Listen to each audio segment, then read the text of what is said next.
hello लोगोफोर बरायहरबाय नोंथांमोनखौ आंनि बे चेनेलाव तो लोगोफोर जों दिनै रायलायगोन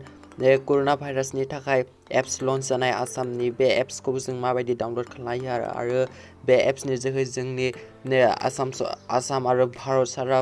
सारा वर्ल्डआवनो जेसेबां कोरोना भाइरासजों एक्टिभ जानाय आरो थैनाय रिकभार जानाय बेखौ माबायदि मिन्थिनो हायो जों दिनै रायलायगोन तो लोगोफोर भिडिअखौ जागायनोसै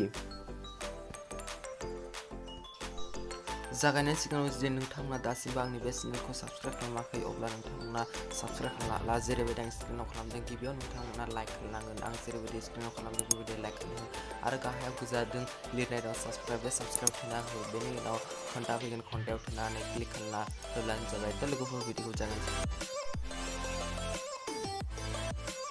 ओमफ्राय नोंथांमोनखौ डाउनलड खालामना डाउनलड जागोन 1.7 MB स्टल जागासिनो ओमफ्राय वाइट जास्ट वाइट ओमफ्राय अपेनाव थुखादो ओमफ्राय बेनि इन्टारफेसा गिबि इन्टारफेसा बेबायदिनो ओमफ्राय नोंथांमोना बेहाय एल' होनांगोन एल' होगोन ओमफ्राय नोंथांमोना नै दा गासै जोंनि आसामाव बे आसामनिसो एप्स नालाय ओमफ्राय बेहाय जोंनि गासै आसामाव एक्टिभ जानाय कनफार्म जानाया 34नि बेहाय 34मोन ओमफ्राय एक्टिभ दा जेसेबां कोरोना भाइरास एक्टिभ जानानै दं बिथांमोननिया दा 14 जन दं 14 ओमफ्राय रिकभार जायखौ फाहामबाय कोरोना भाइरासनिफ्राय फाहामबाय बिथांमोना गासै टोटाल 19 जाबाय ओमफ्राय 19 जन 19 जन फाहामबाय ओमफ्राय सासेयाथ' थैबाय ओमफ्राय नोंथांमोना बे एप्सनि जोहैनो बेहाय जोंनि मा डिस्ट्रिक्टआव जादोंमोन बेखौ मिन्थिनो हागोन बाक्सा जिर' बरपेटा मा डिस्ट्रिक्टआव जादोंमोन बेखौ मिन्थिनो हागोन नोंथांमोना बबे डिस्ट्रिक्टआव जादों नलबारियाव साब्रै ओमफ्राय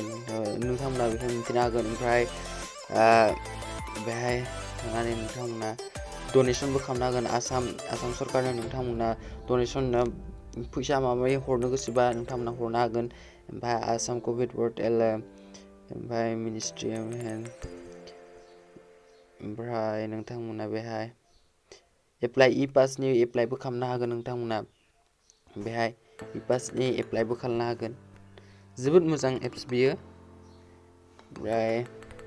स्टेटास नायनो हाबाय थायो सारा आसामाव जेसेबां केस दं बेखौ बेहाय दिन्थियो ओमफ्राय सारा अल इन्डियायाव जेसेबां दा केस सोलिगासिनो दं कोरोना भाइरास जेसेबां कोरोना भाइरास दं बेखौबो मोननो हायो ओमफ्राय वर्ल्डआव जेसेबां कोरोना भाइरास एक्टिभ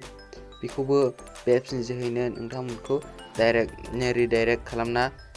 खोन्थागोन नै बेसेबां कोरोना भाइरास दं आरो बेसेबां वर्ल्डआव फाहामखो बेखौ आरो बबे डिस्ट्रिक्टआव बेसेबां जादों बेखौ दिन्थिखायो ओमफ्राय बेहाय हेल्प नाम्बारबो मोनगोन बिसोर नोंथांमोना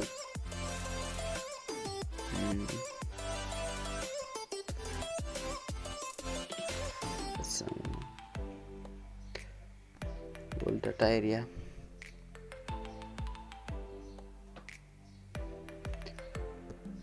दा लोगोफोर नोंथांमोना बे एप्सखौ डाउनलड खालामनो गोसोब्ला लिंकखौ आं डिसक्रिपसनाव होगोन प्ले स्ट'राव फैया जादों बे एप्सआ मानोथाय नोंथांमोना स्टेटास चेक खालामबाय थानो थाखाय बे एप्सखौ बाहाय ओमफ्राय नोंथांमोना जुदि माबा मोनसे प्रब्लेम जादोंब्ला बे नोंथाङा आसाम सरकार भारत सरकारजों नोंथांमोना कन्टेक्टबो खालामनो हागोन ओमफ्राय कन्टेक्ट खालामनो हागोन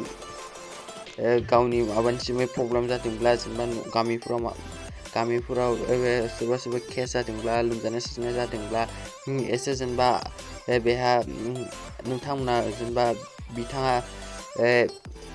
कोरोना भाइरास जादों होननानै एसे माने सोलो दंब्ला नोंथांमोना बे एप्सनि जोहैबो हेल्पलाइन नाम्बारखौ लानानै नोंथांमोना कल खालामनो हागोन दा लोगोफोर भिडिअआ बेसेनोसै नोंथांमोना बे एप्सखौ आं लिंकखौ डिसक्रिप्शनाव होगोन नोंथांमोना बे एप्सखौ डाउनलड खालामना लाब्लानो जाबाय आरो मोनसे एप्स दं आरोगिया सेतु होननाय बेखौ प्ले स्ट'राव मोनो नोंथांमोना डाइरेक्ट सार्च खालामनो जाबाय आरोगिया सेतु होननानै प्ले स्ट'राव मोनो आं नोंथांमोननो बे एप्सखौ दिन्थिनि र' आरोगिया सेतु होननानै बे एप्सआ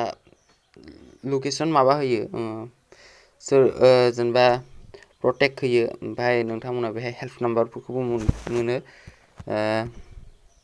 आरोगिया सेतुनि बेबो बारा एमबि नङा अनलि 2 MBल' बेखौबो डाउनलड खालामना लानाया मोजां होननानै आं सानो बे एप्सआ नोंथांमोना हेल्प नाम्बार मोनगोन आरो नोंथांखौ माने नटिफिकेसननि जोहै प्रटेक्ट खालामगोन दा लोगोफोर भिडिअआ बेसेनोसै मोजां नांदोंब्ला लाइक खालामदो